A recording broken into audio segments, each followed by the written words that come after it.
Kentucky food banks are seeing a lack of volunteers for several reasons during the course of the pandemic. WYMT's Jade Saylor spoke to state and local food bank directors about the problem.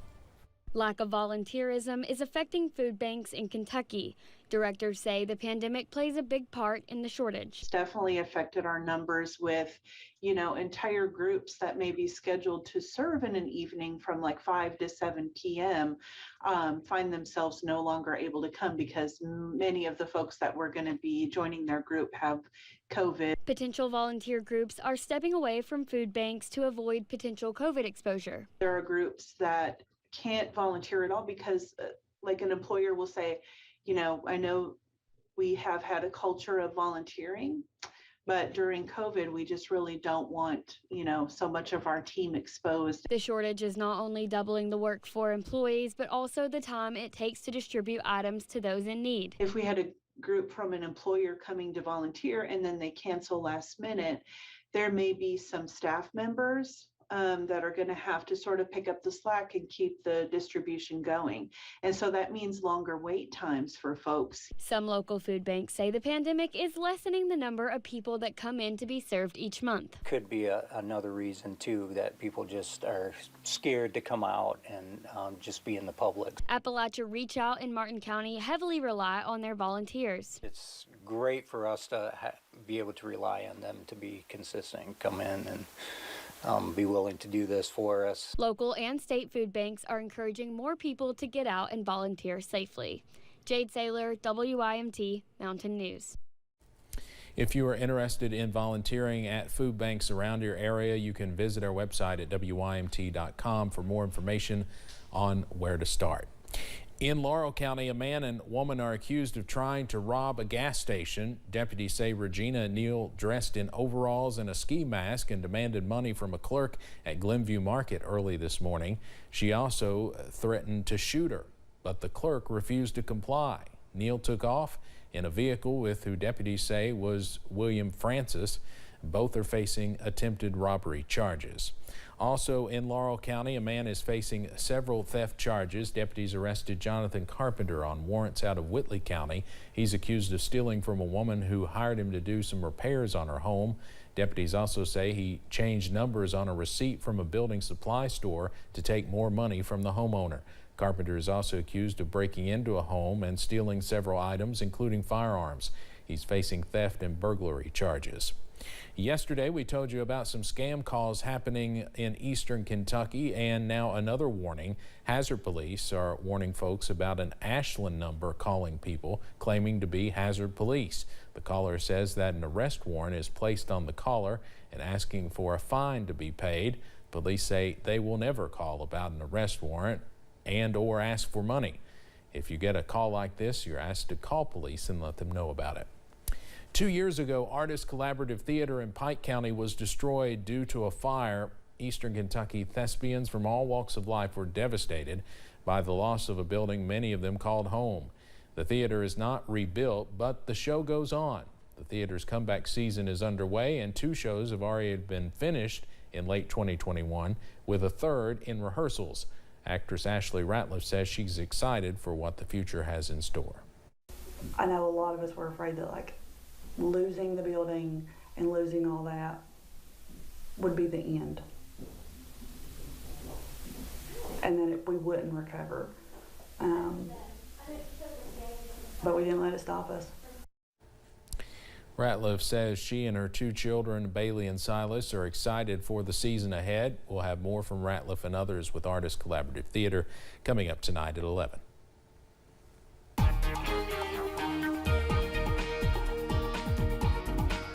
Clouds have slowly been thinning out throughout the day, but still hanging tough in some spots, including right here in Perry County. Buffalo Mountain camera at this hour, still at freezing. Still plenty of clouds out there as we make our way past the top of the 6 o'clock hour. Downtown Whitesburg still socked in as well, though we're starting to dry out those roads a little bit. Sitting at 31 at the moment. Northwest winds bringing in that cold air. High temperatures, well, those were at midnight tonight, or not tonight, last night. Low to mid 40s around the region. and we've been stuck in the 30s just about all day today. Satellite and radar, let's go back to that real quick, showing you the last of the clouds continuing to push on out of the region. Now we'll take you to download that WYMT weather app because you're going to need it over the next few days. So we've got some cold weather on the way before a quick warm-up. Tonight, though, low 20s and even some upper teens in those favored sheltered spots as cold air continues to grip the mountains. I'll have the latest on when things decide to warm up, at least temporarily, coming up in just a little bit. Steve? All right, Evan, thank you.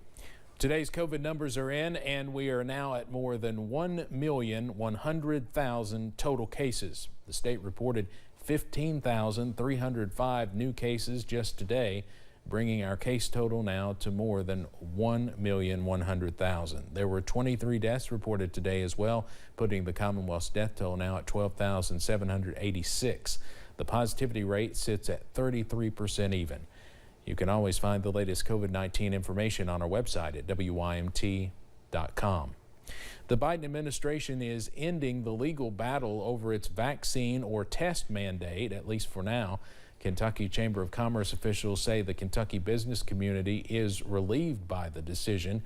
Those officials cite a distinction between what the federal government labeled as large businesses, those with 100 or more employees, and mid-sized businesses. Many of our larger businesses have probably already done this. They've already either mandated the vaccine, as we've seen in many in the healthcare area, or they provide testing for their employees, which is wonderful. However, for some of those mid-sized businesses, it was just really logistically not possible to do. This withdrawal is following a Supreme Court decision ruling OSHA, the workplace safety regulator, does not have the congressional authority to regulate public health. A chorus of voices pushing through the COVID pandemic. A recent video is gaining attention after students and colleagues of one Pike County man decided to turn up the volume to help him drown out the virus. WYMT's Buddy Forbes shares their song. Tommy and Betsy Thompson have shaped generations. My daughter thanks them for her existence because without them, I wouldn't have my family. Spending decades as teachers in Pike County, using drama, music, speech, and more, inspiring students and colleagues to seize possibilities, be present, and enjoy the process. I can never, ever thank him enough for not only being my mentor at work, but also being a mentor for me in life. So when Tommy was diagnosed with COVID-19, news of his condition rustled through the family tree the Thompsons grew. This man who is bigger than life to all of us is suddenly very, very ill. Bringing those who love him to search for a way to help. And knowing that in the end, this is a pandemic and there's not much pull. Still, they were able to pull together with hundreds of well wishes in a Facebook group that became something more. It felt like watching Mr. Holland's Opus. It's Mr. Thompson's Opus. As they raised their voices for the man whose voice raised them.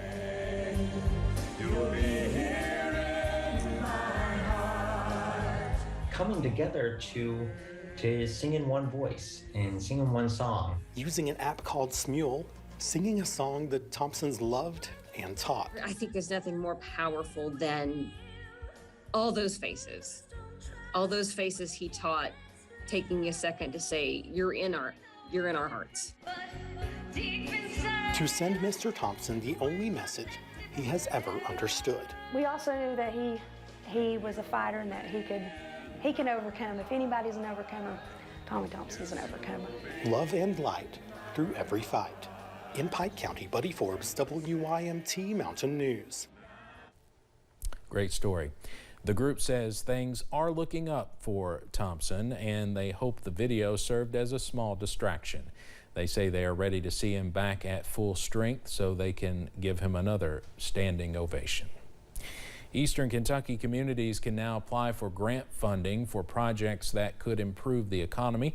The Kentucky Division of Abandoned Mine Lands is accepting applications. The deadline to submit an application is April 1st. Those applications must include details of the economic and community advantages of the project. Some projects that have been funded in the past include industrial development, workforce training, infrastructure, and tourism. Today, Governor Andy Beshear announced the state will be receiving more than $13 million for highway projects. Earlier this month, the governor presented his proposed budget, and that budget included the completion of the 4-lane Mountain Parkway. The funding is possible through the Appalachian Development Highway System program. If you're looking to get your pilot's license or earn a new pilot certification, the London Corbin Airport has technology that could benefit you. The airport offers students the chance to use a flight simulator. This flying experience can be utilized by students before they step foot inside of a plane. Flight instructor with the London Corbin Airport, Joshua Carney, says although the simulator cannot substitute flying an actual plane, students can learn valuable skills before taking to the sky. There's really no supplement for me in the actual plane, but on a day like today, it just helps you build your instrument scan, which is a really invaluable resource for a pilot. You've really got to be on your game, on your toes whenever you're in the clouds, and you really don't have any margin for error whenever you're up there. Carney adds that very few smaller airports provide this experience, so he feels very fortunate to offer it at the London Corbin Airport. One Southeastern Kentucky Addiction Recovery Center celebrated a big milestone today. Not only did it celebrate 1 year of being open, but it also impacted hundreds of lives in the process. WYMT's Alyssa Williams spoke to staff members from Brightview's London Addiction Treatment Center about what this milestone means to them. Staff members and partners of Brightview's London Addiction Treatment Center celebrated a big win today. It's exciting just to know that we've been here a year and really reaching out to the community. On Tuesday, those at Brightview celebrated the 1-year anniversary since the London facility first opened its doors. But they also celebrated another big accomplishment. We've helped over 550 patients so far, so we're just celebrating that today and hopefully growing in the future. Multiple staff members and partners were recognized for their efforts, like Stephanie Cameron, who received the Champion of Recovery Award for her work as a targeted case manager. Knowing that it's been rewarded, not just for myself, for the other case managers as well, that feels good. But for Cameron, her role is more than just a job. So it touches close to home. Because a lot of families do have the addiction somewhere in there because it's such a rapid spread. I had a cousin who was murdered that was drug related, so here in Laurel County, so it plays a big role. If we could protect others, I would love to do that as well. Cameron adds that the impact this facility has on the community and the recovering people within it is infinite. The wins that we see with the patients come through of they come in, their heads held higher, the excitement in their eyes, and just the little wins even with the patients, and just knowing the year of doing that's been great. Hoping to continue their work in addiction recovery for many years to come. In London, Alyssa Williams, WYMT Mountain News. To learn more about the services Brightview's London facility provides, you can visit our website at WYMT.com. And it continues to be up and down in the temperature department as we head through the work week. I'll have the latest on the average highs and the nighttime deep freezes on the way.